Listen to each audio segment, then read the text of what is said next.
ओम शांति। 5 नवंबर 2025। बाप दादा के मधुर महावाक्य। मीठे बच्चे, यह सारी दुनिया रोगियों की बड़ी हॉस्पिटल है। बाबा आए हैं सारी दुनिया को निरोगी बनाने। प्रश्न, कौन सी स्मृति रहे तो कभी भी मुरझाइश व दुख की लहर नहीं आ सकती है?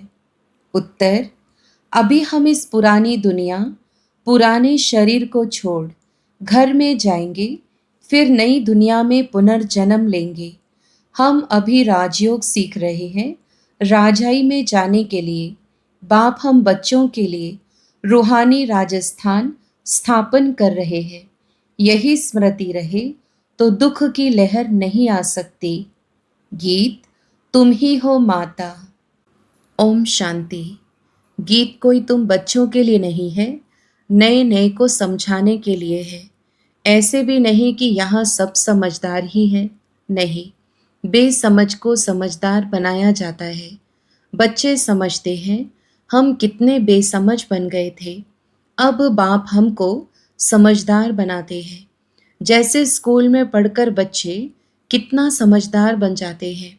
हर एक अपनी अपनी समझ से बैरिस्टर, इंजीनियर आदि बनते हैं। यह तो आत्मा को समझदार बनाना है। पढ़ती भी आत्मा है शरीर द्वारा, परंतु बाहर में जो भी शिक्षा मिलती है वह है अल्पकाल के लिए, शरीर निर्वाह अर्थ। भल कोई कन्वर्ट भी करते हैं, हिंदुओं को क्रिश्चियन बना देते हैं। किस लिए? थोड़ा सुख पाने के लिए, पैसे नौकरी आदि सहज मिलने के लिए, आजीविका के लिए। अब तुम बच्चे जानते हो हमको पहले पहले तो आत्मा अभिमानी बनना पड़े। यह है मुख्य बात, क्योंकि यह है ही रोगी दुनिया। ऐसा कोई मनुष्य नहीं जो रोगी नहीं बनता हो, कुछ ना कुछ होता जरूर है। यह सारी दुनिया बड़े ते बड़ी हॉस्पिटल है, जिसमें सब मनुष्य पतित रोगी हैं। आयु भी बहुत कम होती है, अचानक मृत्यु को पा लेते हैं, काल के चंबे में आ जाते हैं। यह भी तुम बच्चे जानते हो। तुम बच्चे सिर्फ भारत की ही नहीं, सारे विश्व की सर्विस करते हो गुप्त रीति। मूल बात है कि बाप को कोई नहीं जानते, मनुष्य होकर, और पारलौकिक बाप को नहीं जानते, उनसे प्यार नहीं रखते। अब बाप कहते हैं मेरे साथ प्यार रखो। मेरे साथ प्यार रखते रखते तुमको मेरे साथ ही वापस चलना है। जब तक वापस चलो तब तक इस छीछी दुनिया में रहना पड़ता है। पहले पहले तो देह अभिमानी से देही अभिमानी बनो, तब तुम धारणा कर सकते हो और बाप को याद कर सकते हो। अगर देही अभिमानी नहीं बनते तो कोई काम के नहीं। देह अभिमानी तो सब है। तुम समझते भी हो कि हम आत्मा अभिमानी नहीं बनते, बाप को याद नहीं करते, तो हम वही हैं जो पहले थे। मूल बात ही है देही अभिमानी बनने की, न कि रचना को जानने की। गाया भी जाता है रचता और रचना का ज्ञान। ऐसे नहीं कि पहले रचना फिर रचता का ज्ञान कहेंगे, नहीं, पहले रचता वही बाप है। कहा भी जाता है हे गॉड फादर, वह आकर तुम बच्चों को आप समान बनाते हैं। बाप तो सदैव आत्मा अभिमानी है ही, इसीलिए वह सुप्रीम है। बाप कहते हैं मैं तो आत्मा अभिमानी हूँ। जिसमें प्रवेश किया है उनको भी आत्मा अभिमानी बनाता हूँ। इनमें प्रवेश करता हूँ इनको कन्वर्ट करने, क्योंकि यह भी देह अभिमानी थे। इनको भी कहता हूँ अपने को आत्मा समझ, मुझे यथार्थ रीति याद करो। ऐसे बहुत मनुष्य हैं जो समझते हैं आत्मा अलग है, जीव अलग है। आत्मा देह से निकल जाती है तो दो चीज हुई ना। बाप समझाते हैं तुम आत्मा हो, आत्मा ही पुनर्जन्म लेती है, आत्मा ही शरीर लेकर पाठ बजाती है। बाबा बार बार समझाते हैं अपने को आत्मा समझो। इसमें बड़ी मेहनत चाहिए। जैसे स्टूडेंट पढ़ने के लिए एकांत में बगीचे आदि में जाकर पढ़ते हैं, पादरी लोग भी घूमने जाते हैं तो एकदम शांत रहते हैं। वह कोई आत्माभिमानी नहीं रहते, क्राइस्ट की याद में रहते हैं। घर में रहकर भी याद तो कर सकते हैं, परंतु खास एकांत में जाते हैं क्राइस्ट को याद करने, और कोई तरफ देखते भी नहीं। जो अच्छे अच्छे होते हैं समझते हैं हम क्राइस्ट को याद करते करते उनके पास चले जाएंगे। क्राइस्ट हेवन में बैठा है, हम भी हेवन में चले जाएंगे। यह भी समझते हैं क्राइस्ट हेवनली गॉड फादर के पास गया, हम भी याद करते करते उनके पास जाएंगे। सब क्रिश्चियंस उस एक के बच्चे ठहरे, उनमें कुछ ज्ञान ठीक है, लेकिन क्राइस्ट की आत्मा तो ऊपर गई ही नहीं। क्राइस्ट नाम तो शरीर का है जिसको फांसी पर चढ़ाया, आत्मा तो फांसी पर नहीं चढ़ती है।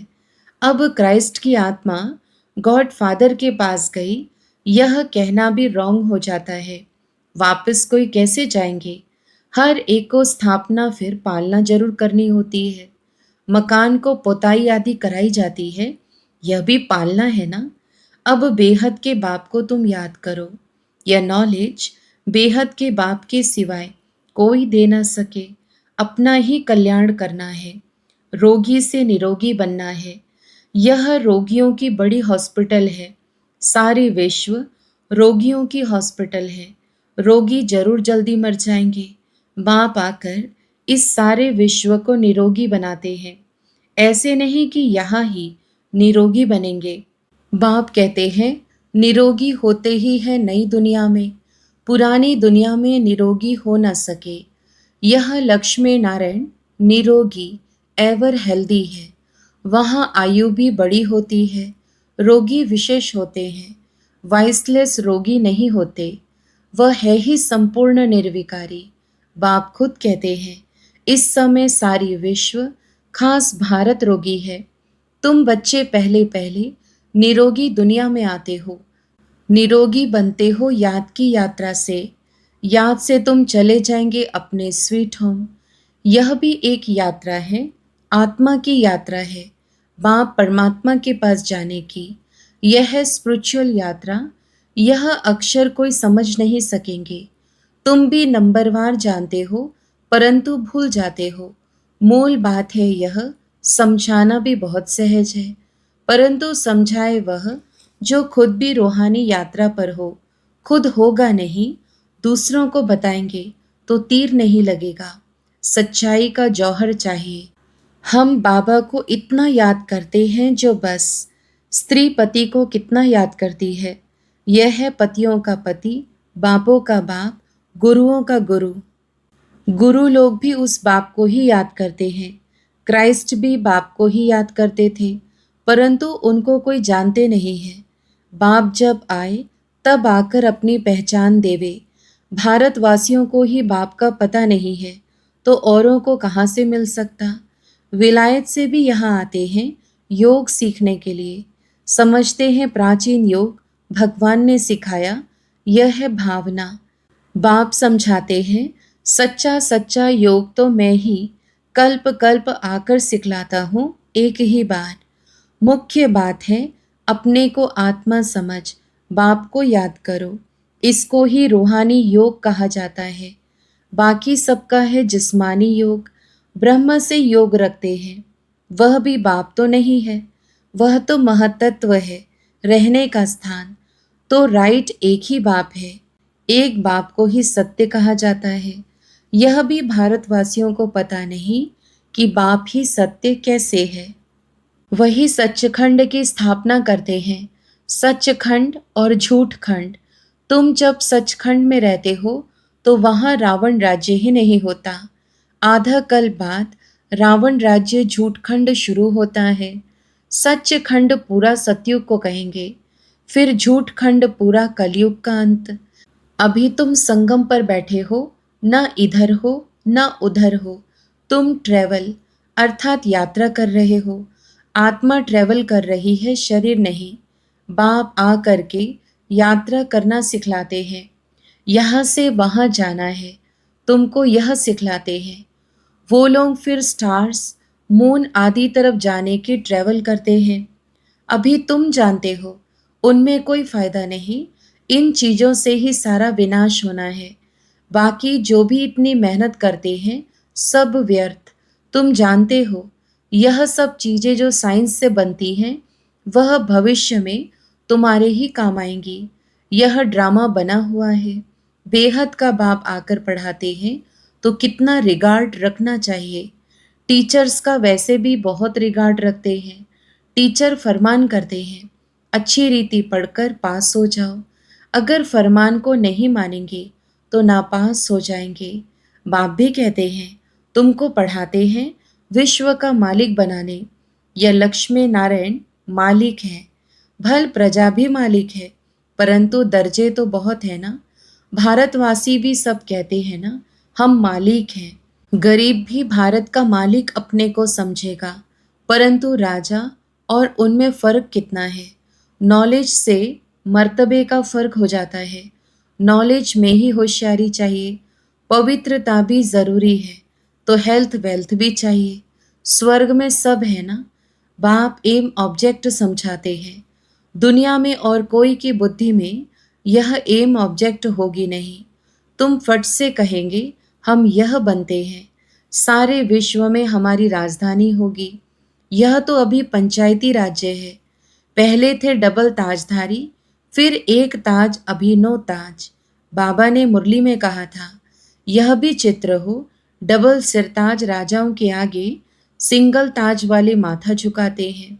अभी बाप कहते हैं मैं तुमको राजाओं का राजा डबल सिरताज बनाता हूँ। वह है अल्पकाल के लिए। यह है 21 जन्मों की बात। पहली मुख्य बात है पावन बनने की। बुलाते भी हैं कि आकर पतित से पावन बनाओ। ऐसे नहीं कहते कि राजा बनाओ। अभी तुम बच्चों का है बेहद का सन्यास। इस दुनिया से ही चले जाएंगे अपने घर, फिर हेवन में आएंगे। अंदर में खुशी रहनी चाहिए, जबकि समझते हैं हम घर जाएंगे फिर राजाई में आएंगे, फिर मुरझाइश दुख आदि यह सब क्यों होना चाहिए। हम आत्मा घर जाएंगी फिर पुनर्जन्म नई दुनिया में लेंगी। बच्चों को स्थायी खुशी क्यों नहीं रहती है। माया का ऑपोजिशन बहुत है, इसीलिए खुशी कम हो जाती है। पतित पावन खुद कहते हैं मुझे याद करो तो तुम्हारे जन्म जन्मांतर के पाप भस्म हो जाएंगे। तुम स्वदर्शन चक्रधारी बनते हो, जानते हो। फिर हम अपने राजस्थान में चले जाएंगे। यहाँ भिन्न भिन्न प्रकार के राजाए हुए हैं। अब फिर रूहानी राजस्थान बनना है। स्वर्ग के मालिक बन जाएंगे। क्रिश्चियंस लोग हेवन का अर्थ नहीं समझते हैं। वह मुक्ति धाम को हेवन कह देते हैं। ऐसे नहीं कि हेवनली गॉडफादर कोई हेवन में रहते हैं। वह तो रहते ही हैं शांति धाम में। अभी तुम पुरुषार्थ करते हो पैराडाइज में जाने के लिए। यह फर्क बताना है। गॉड फादर है मुक्ति धाम में रहने वाला। हेवन नई दुनिया को कहा जाता है। फादर ही आकर पैराडाइज स्थापन करते हैं। तुम जिसको शांति धाम कहते हो उनको वो लोग हेवन समझते हैं। यह सब समझने की बातें हैं। बाप कहते हैं नॉलेज तो बहुत सहज है।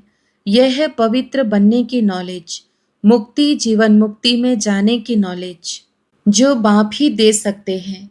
जब किसको फांसी दी जाती है तो अंदर में यही रहता है हम भगवान पास जाते हैं। फांसी देने वाले भी कहते हैं गॉड को याद करो। गॉड को जानते दोनों नहीं हैं। उनको तो उस समय मित्र संबंधी आदि जाकर याद पड़ते हैं। गायन भी है अंतकाल जो स्त्री सिमरे।